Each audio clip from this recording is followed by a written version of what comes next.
Welcome to another Warhammer game, the My Bretonnians versus an Empire army. This is actually game one of a doubleheader. Today we both took off work and just thought we'd get some Warhammer in.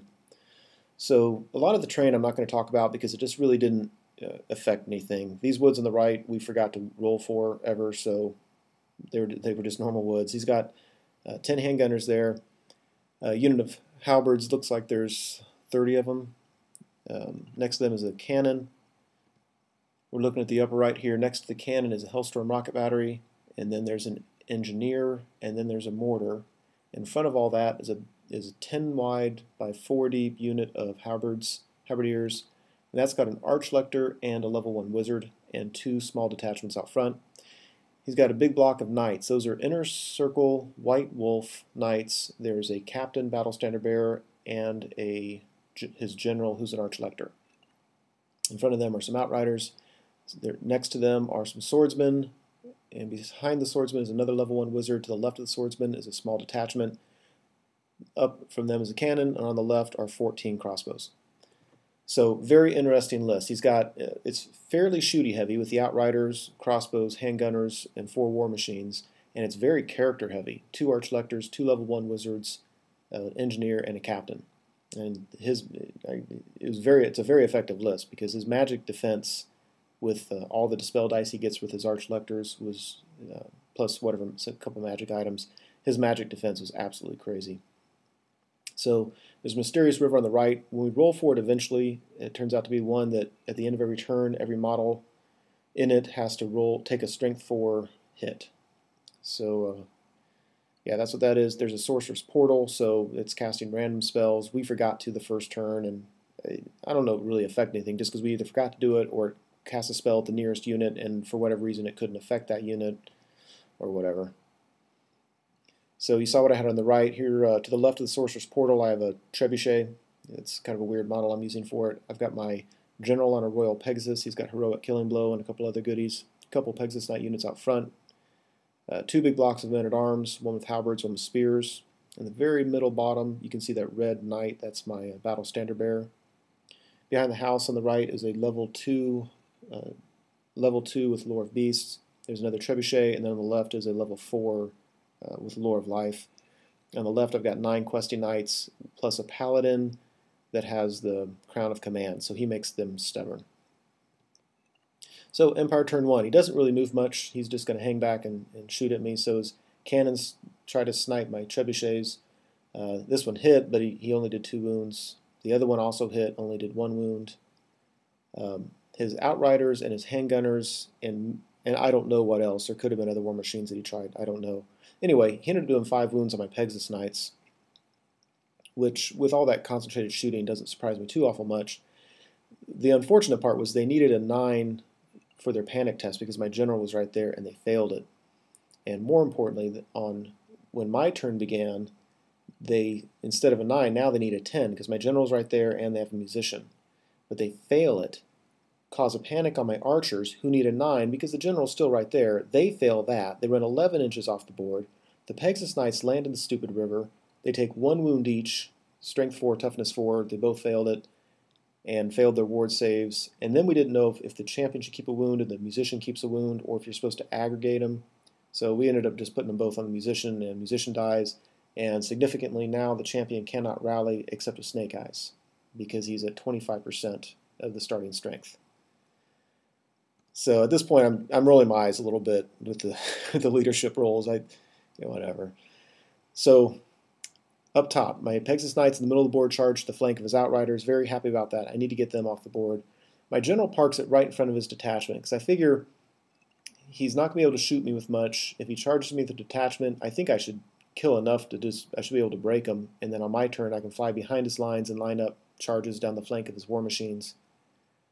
So that was my thought there. My men-at-arms I'm trying to push forward as quickly as possible. I'm really worried about his template war machines hurting him. There's a close-up look there. And here on the left. So then my war machines open up, and I land a template right on top of this unit. His general and his battle standard bearer both fail their lookout sir roll. The general lives, the BSB dies, as well as 4 other knights. So template war machines are nasty. So Pegasus Knights make short work of the Outriders. That was easy. And then I decided just to go ahead and overrun, because my only other choice was to stand there and get flank charged by his knights and flee and hope that I get away. But that's not as attractive as it was in 7th, because his knights get a movement of 7 plus what they roll. And although I'm a few inches away from him, I only flee my roll. And so I think odds are he catches me. So I thought what might be better is go ahead and charge this detachment. I was thinking he really couldn't charge me with anything on his turn, and then because his knights can't see me, and I didn't even think to look closely with the halberds on the right, but it turns out they can barely see.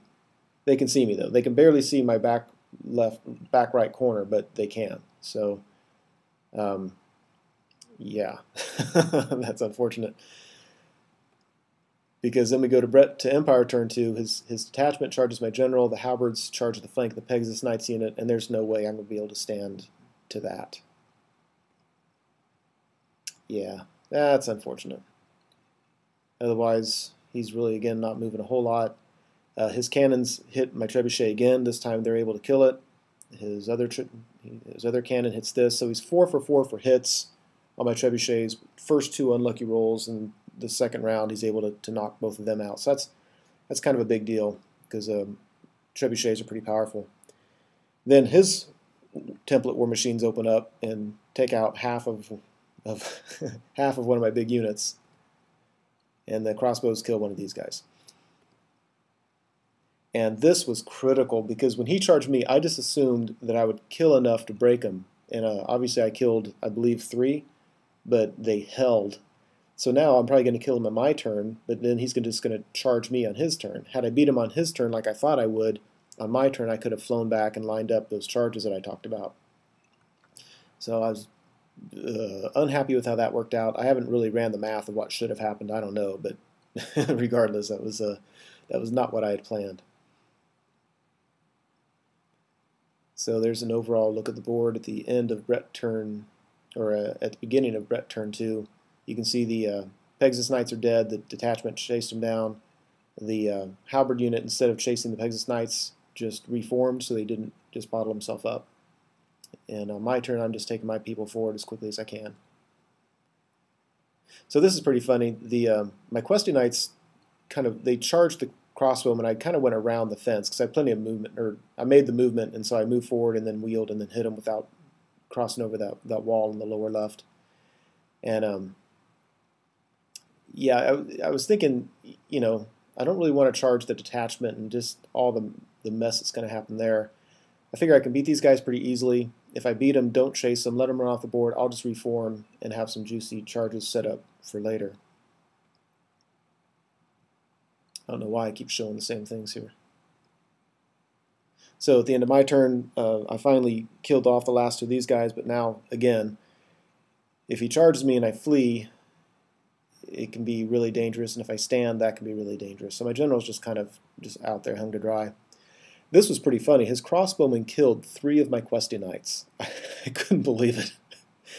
So that was a pretty good fighting on their part. Nevertheless, I beat them in combat, and they ran off the board like I thought they might, and I just reformed to set up the charges like I planned on doing.